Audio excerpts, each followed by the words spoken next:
У них есть документы от правительства. Все, ребята, никаких красных книг у вас нет. Мы все это безвозмездно передали. Демонтировать 450 гаражей, забрать их на балкон и уйти отсюда. Все. Ben 84 yaşa geldim.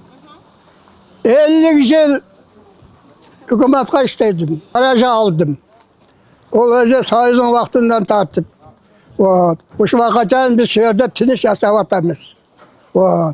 Bu yer вообще sayızın vaktinde garajlarını bergen. Nigodli yerlerge bergen garaj.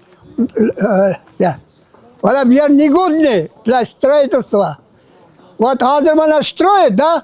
Через 10 лет развалится. Кто будет отвечать? Вот тут река идет. Вот.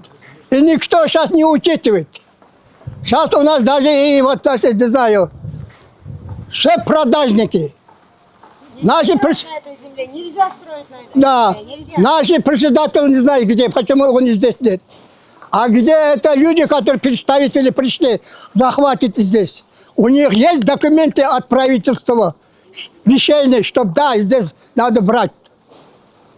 Вот мы глухонемые, куда обратиться, что делать, вот вам обращаем, пожалуйста, вынесите, старайтесь, пусть доходит правительству, президенту, генеральную прокуратуру, там как все написано. Пусть отчаяние, пусть проверит, почему так самое происходит. Тоже владелец гаража. Там у нас с сыном здесь, у меня гараж, у сына гараж. Вот. Ну и что получается? Вот красная книга, как таковая, она выдается на все, на землю, на участок. На землю. Вот 0,82 гектара. И хранится она у руководства. Да, понятно, да. То есть она не находится у каждого, хотя мы являемся каждым владельцем, но своей маленькой доли. А дается одна на весь участок.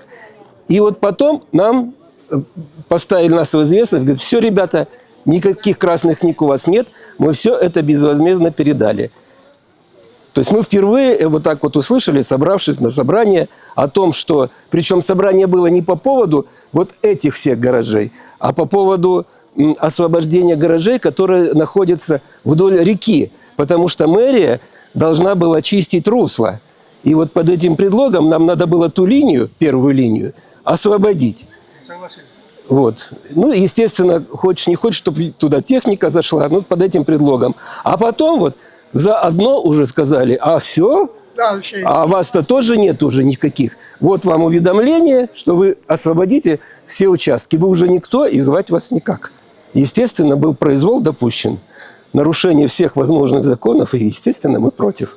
И хотим, чтобы разобрались все, не только, как говорится... А вы не видите причину? С левой стороны высотка стоит, с правой. Земля здесь стоит, к вашему сведению, стоит одна сотка, ну так, это по слухам, я не утверждаю, я то, что слышал, $1400 квадратный метр. А 0,82 гектара умножьте на эту сумму, и причина... Изначально вот земли под эти гаражи были выделены из-за того, что они не были пригодны ни для какого хозяйского использования. И ну, тогда горисполком был в то время, это в советское время делалось, именно в советское, когда было не Россия, не Казахстан, не Киргизия, а был Советский Союз.